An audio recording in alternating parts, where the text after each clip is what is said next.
Magandang araw, welcome to Marian Sweet Story kung saan ang bawat kwento ay may pusong totoo. Ngayon, inaanyayahan ko kayong makinig sa kwentong ito at damhin ang bawat emosyon ng pag-ibig. Isa na naman pong kwento ang ibabahagi namin sa inyo.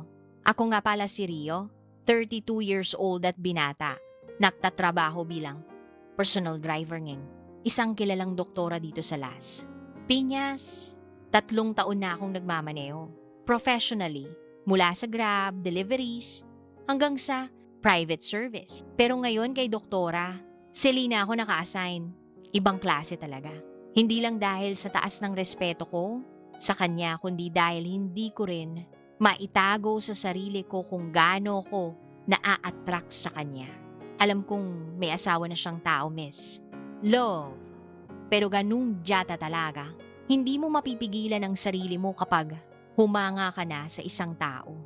Yun nga lang, ang paghanga na iyon ay nauwi sa isang gabing pagkakasala. Dahil working abroad, ang mister ni doktora ay nagkaroon ako ng pagkakataon na makasama siya sa kama. Isang bagay na hanggang ngayon ay hindi ko makalimutan. At iyon ang ibabahagi ko sa inyong lahat. Hindi ko naman ginusto. Simula. Laking probinsya ko. Marunong ako. Rumespeto. Pero sa araw-araw na paghatid sundo ko sa kanya, sa mga tingin niya, sa mga biro niya, parang may nabubuhay sa akin na dati ay tulog lang. Ilang buwan na rin akong nagtatrabaho sa kanya at masasabi ko namang maayos ang lahat. Hanggang sa mangyari nga ang bagay na hindi ko sukat akalaing magaganap. At dito magsisimula ang kwento ko. Lunes ng umaga, nasa labas na ako ng gate nila. Eksaktong 6:45 AM. Gaya ng dati, malaki ang bahay nila sa loob ng isang private subdivision. Tahimik ang buong paligid pero sa loob ko ay may kaba at gusto ko na siyang makita kaagad. Hindi nagtagal. Bumukas ang pinto sa biranda. Lumabas si doktora. Nakasuot, gaputing scrub suit at dala niya ang eco bag at tumbler. Nakaponytail ang straight niyang buhok. Pero kahit simple lang, ay litaw ang ganda niya. Paglapit niya agad akong bumaba para pagbuksan siya ng pinto sa likod ng kotse. Good morning, Kuya Paulo. Bati pa niya. Sabay ngiti. Good morning din po, doktora. Sagot ko. Pinilit kong panatilihin ang tono ng proponal.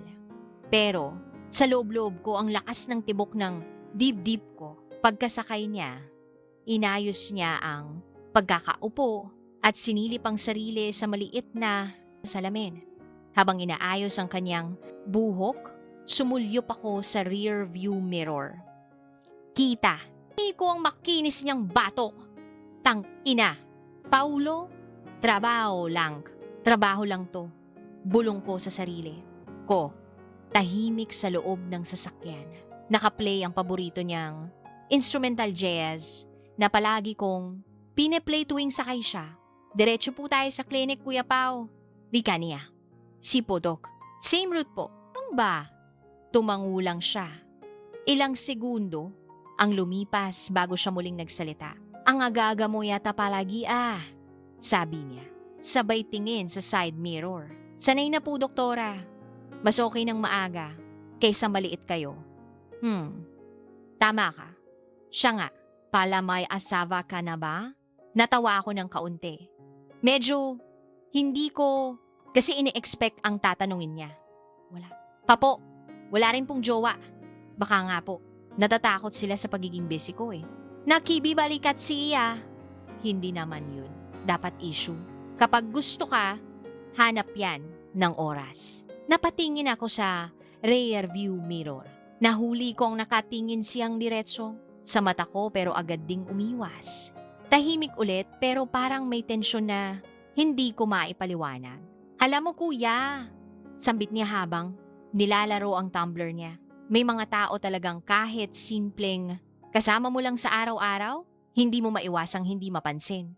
Hindi ko alam kung para sa akin yun pero naramdaman kong parang may gusto siyang ipahiwatig. Baka naman po ako yung biro ko.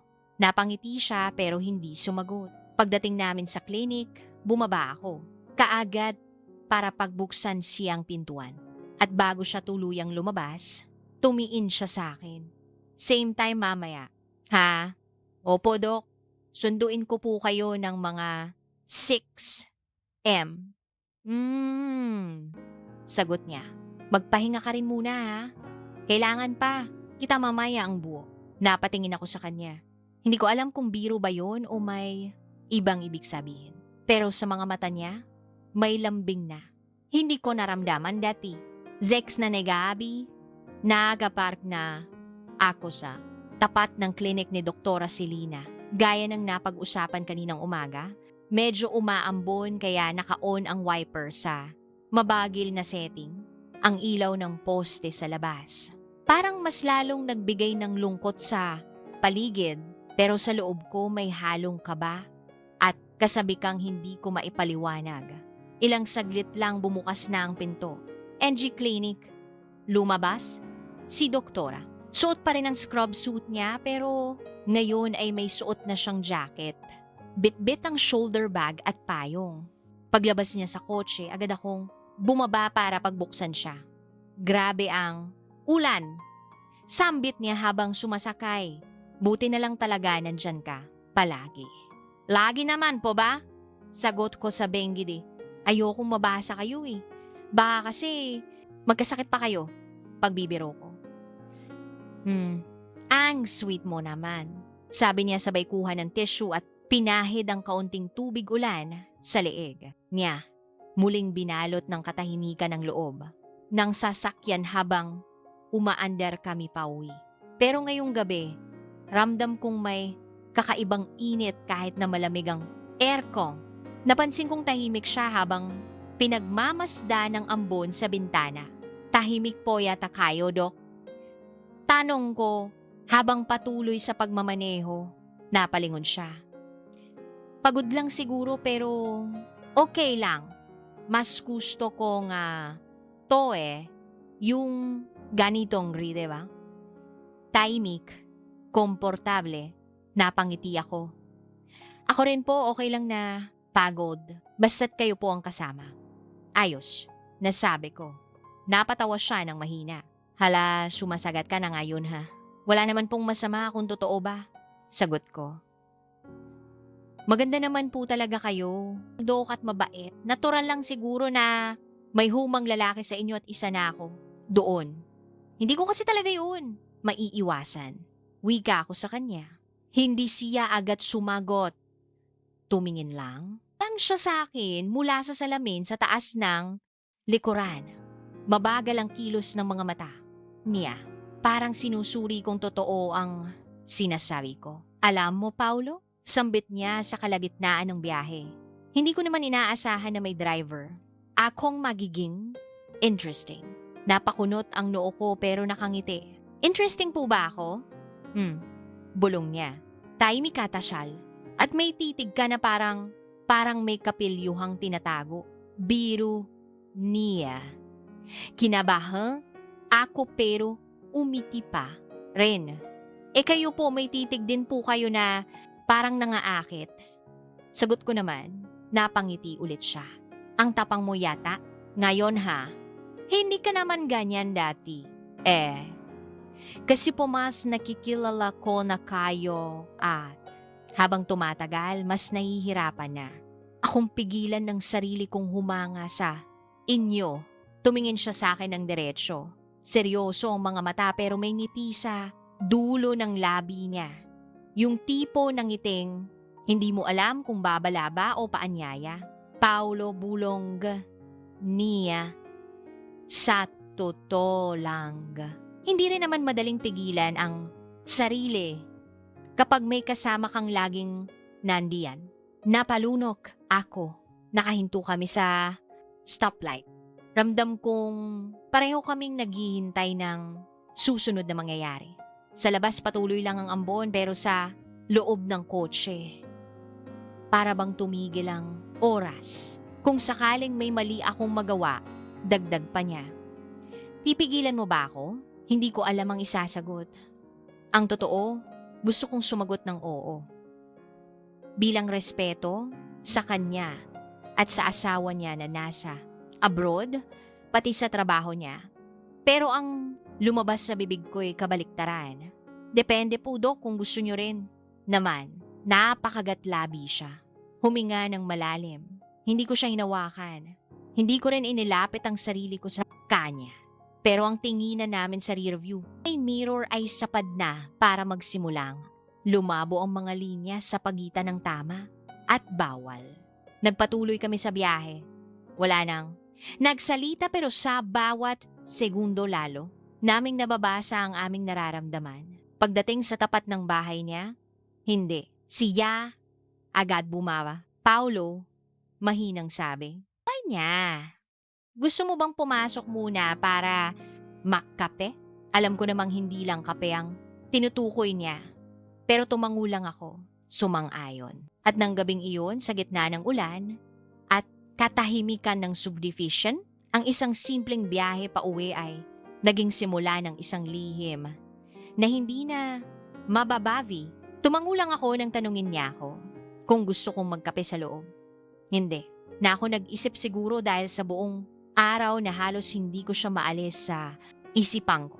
O baka dahil sa paraan ng tingin niya may pakiusap na hindi binibigkas. Pagka-park ko ng kotse sa garahe, sabay, kami na kaming pumasok sa bahay niya.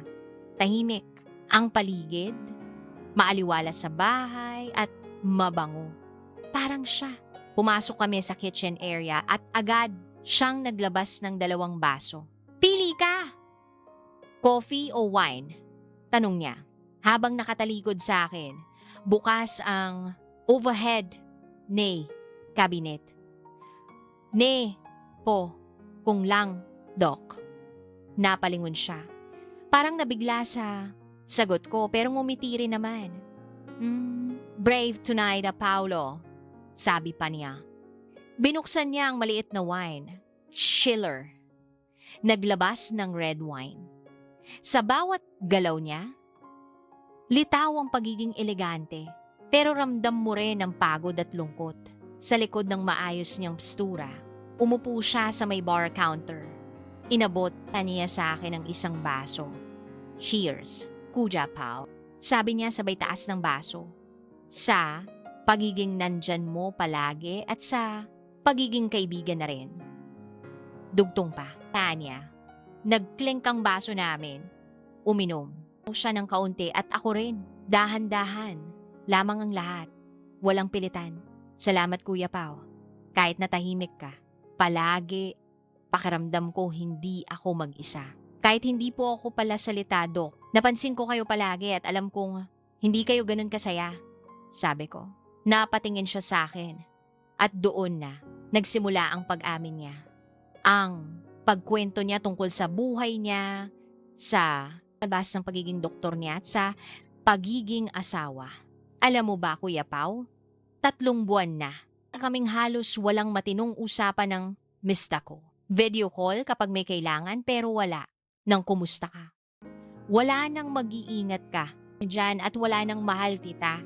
Uminom siya ng alak. Isang lagok. Parang napagod na yata siya eh. Ewan ko, ba o baka ako lang ang umaasa na meron. Pang kami. Hindi ako agad sumagot. Nilapag ko ang baso. Lumapit ng bahagya sa kanya pero hindi ko siya hinawakan. "Hindi niyo naman deserve ang mag-isa at kung ako nga lang ang asawa ninyo, mas gusto ko na lang na nasa tabi mo. Lalo't ganyan kayo kaganda. Sigurado na marami paring aaligid kahit na alam na nilang may asawa ka na." Napangiti siya ng pilit. "Wag mo na. Akong tawagin, Dok. Silina na lang." "Okay, Silina." Dahan-dahan ko pang sabi. Natuwa siya. Ngayon ko lang narinig, Sao. "Yan!" May kiliti pala kapag ikaw ang nagsabi. Nakpalitan kami ng tingin. Sandaling katahimikan ang bumalot sa paligid. Pero malakas ang sinasabi ng mga mata namin. Pwede ba akong magtanong? Basa ko. Katahimikan. Sigaw, bakit ako? Tanong ko. Hindi siya sumagot. Agad. Umikot ang baso sa kamay niya bago siya tumingin ulit sa akin. Kasi hindi mo ko tinatrato na parang trophy. Tahimik ka lang pero alam kong nakikinig. Narian ka at hindi ka mapagsamantala. Bumuntong hininga siya. At minsan, gusto ko namang maramdaman na babae pa. Na rin ako. Hindi lang doktora kundi bilang asawa. Doon na ako lumapit. Marahan lang pero hindi ko pa rin siya hinawakan. Pero ang pagitan namin wala na. Alam ko pong mali. Mahina akong sabi. Pero simula pa lang ako rin ay nahirapan nang pigilan ng sarili ko. Hindi mo naman kailangang magpigil bulong niya. At ang masandaling yun, marahan niyang inabot ang kamay ko sa ibabaw ng mesa. Walang halik, walang mabilis na kilos, pero ang pagkakadikit ng palad niya sa akin, mas matindi pa sa kahit anong pisikal na lapit. Sandaling nagtagpo ang mga mata naming dalawa. Umiling siya, parang binabawi ang sariling emosyon pero hindi na niya binawi ang kamay niya. Tumayo siya, gabi, na, Paulo, magpahinga ka na muna sa guest room. Huwag ka nang umuwi. Total, parang lumalakas ang ulan. Sabi pa niya, tumayo rin ako. Hindi na ako nagtangkap ang magtanong. Tahimik na lamang akong umakyat. Nadaanan ko pa ang wedding photo nilang mag-asawa. Habang nasa hagdan ako, narinig ko ang boses niya. Paulo, lumingon ako. Salamat. Ngumiti lang ako sa kanya. At ng gabi, yun, alam naming pareho may hangganan ang pwede naming puntahan, pero may lihim na kaming nararamdaman na hindi na kayang burahin ang alinmang propesyon, obligasyon o batas. Tahimik lang sa loob ng guest room. Malamig ang hangin mula sa split type aircon.